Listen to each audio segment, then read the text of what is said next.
நரகமும் அவரே ஸ்வர்க்கமும் அவரே. எப்படி தெரியும்னார், தாசர் வாழ் ஒரு பாட்டு பாடினார்.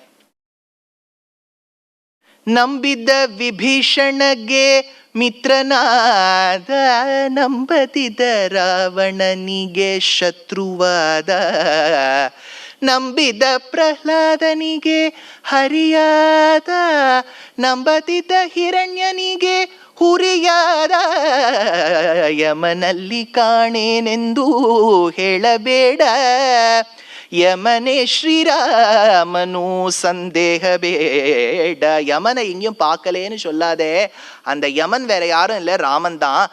நம்பின விபீஷணனுக்கு மித்ரன், நம்பாத ராவணனுக்கு சத்ரு, நம்பின பக்தர்களுக்கு ஸ்வர்க்கம், நம்பாதவர்களுக்கு நரக்கம் அப்படின்னு சொல்லிட்டார். அதனால பரஸ்பர விரோதிகளா இருக்கிறத ஒன்னா சேர்க்கிறாரா? எப்பவுமே two diametrically opposite qualities can never exist together at the same point in time. இப்போ யாருக்காவது கோபம் வருதுன்னு வச்சுங்கோ, அப்போ நம்ம ஏதோ சாதாரணமாக பேச போகிறோம், இது don't come near me sir, I am very angry now, give me some time அப்படின்னா, நான் இப்போ சாந்தமாக இருக்க மாட்டேன், ஏன்னா எனக்கு ரௌத்ரம் இருக்கு. ரௌத்ரம் இருக்கக்கூடிய சமயத்தில் சாந்த குணம் இல்லை. சாந்தமாக இருக்கா, இப்போ என்கிட்ட எதுவும் சொல்லி எனக்கு கோபம் வர வைக்காதீங்கோ, கோபம் வந்துடுத்துனா I will not be under anybody's control அப்படின்னா சாந்தம் இருக்கும்போது கோபம் வராதுங்கிறோம். ஆனா பெருமாள் நரசிம்மனா வரும்போது ஹிரண்யனை கிழிக்கிறாராம், ரௌத்ரம். ஆனா பிரஹ்லாதனை பார்த்துண்டே கிழிக்கும் போது அவர் கண்ணுலேருந்து பால் சுரக்கிறதுன்னு தேசிகன்.